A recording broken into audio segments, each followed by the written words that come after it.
Hey guys, what's up and welcome to Z Reviews Tech. I have here the Ulefone Mix 2, another Ulefone phone coming from, well, Ulefone. And this is a low-cost mix alternative. It obviously has bezel-less, or at least bezel-less bezels. And it also has the MTK6737 processor, a low-end processor I have not seen in quite a long time.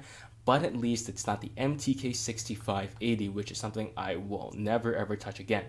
There's also 2 gigs of RAM and 16 gigs of storage, and a 3300 mAh battery, and a 5.7-inch screen.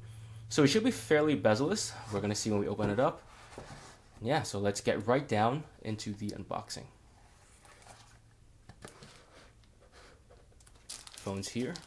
Put that aside for now. Let's see what else we got in the box. So we have a screen protector, warranty card, Ulefone Mix user manual, and one of those stand things. And you also get a USB charger. Is this USB-C? Nope, it's micro USB. And finally, you also get a China charger, I believe, as well. So yeah, so let's put all this stuff away and play around with the Ulefone Mix 2. Okay, so just like the Ulefone Power 3, it has all the main specs on the phone itself. 18:9 screen, dual rear cameras, 5.7-inch screen, 3300 mAh, 4-core fingerprint ID, 2 gigs of RAM, and Android 7.0. And it also comes with a TPU case, but it's a fairly crappy one as well. So I'm going to take that off for a second so we can take a look at the body of the phone itself. It's hard to take out. There we go.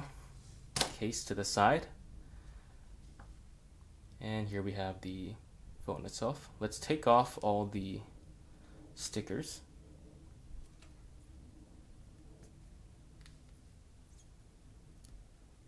Actually, let's take a look at this. It says when you open the battery cover, please follow the steps below. So it looks like you can open the back of this phone. So we're just going to look at that.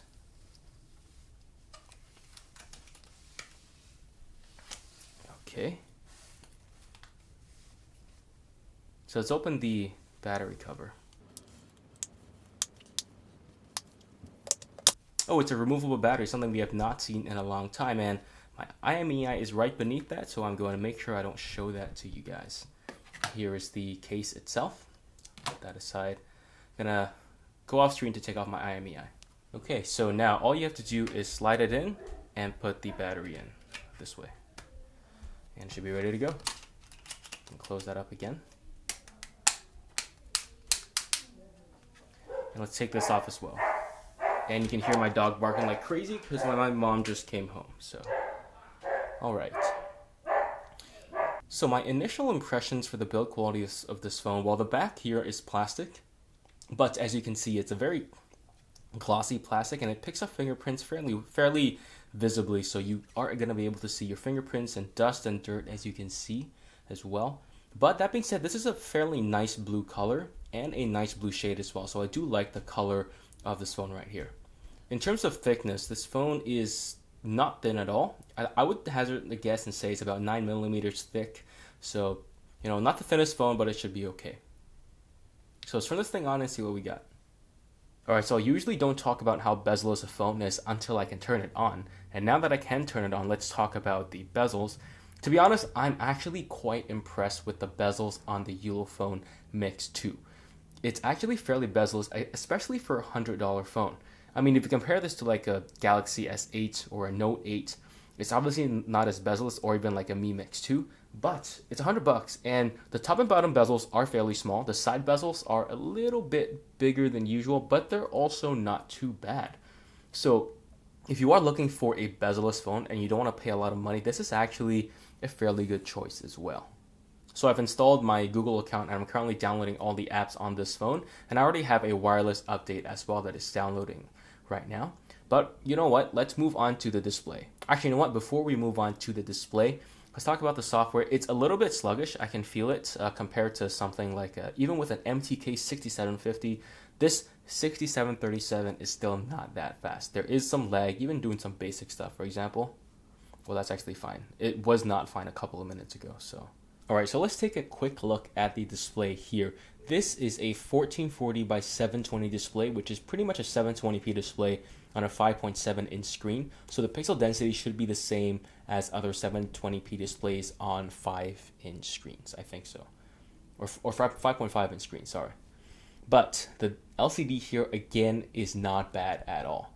To be fair though, as I'm looking at the camera right now, it does look better on the camera than it does in real life, but the display here is still pretty good. I'm actually quite impressed with the quality of the displays that Ulefone is sourcing. It's pretty good. It's something that I would not have expected from such cheap devices. And even if you look at this photo over here, you can see how crisp and clear those raindrops are on the pine needle. Sorry, I need to learn English. And yeah, and as we keep on going, even this photo is very colorful and is very saturated as well, which looks very, very nice. I'm very impressed with the display here. Alright, so let's have a little sample with the sound quality here. I'm going to be playing this clip from Star Wars The Old Republic. That is an amazing clip, and to be honest, I wish all Star Wars movies had battle scenes like these, instead of, the wimpy ones between Kylo Ren and Rey. That was kind of sad. Anyway, let's get right on with the sound here. I'm just going to have to adjust my mic. But you were deceived.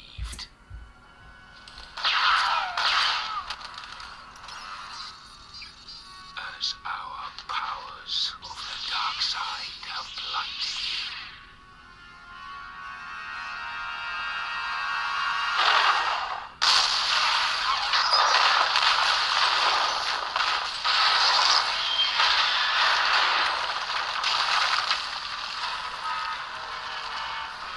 You assumed no force could challenge you. And now,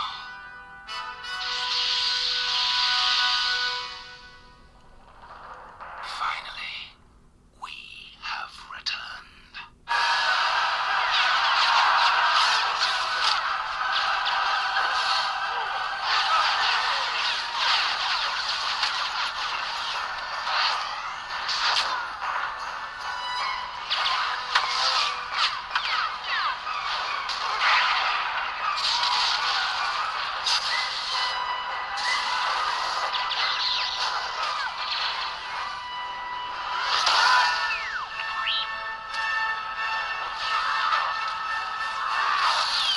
So the first impressions I have with the audio here is that there's actually some fairly decent mids and highs.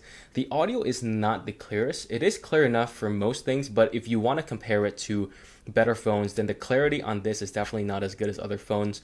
There is also a lot of bass that is lacking in this phone as well, as you could hear in the explosion when the plane came right through the Jedi Temple.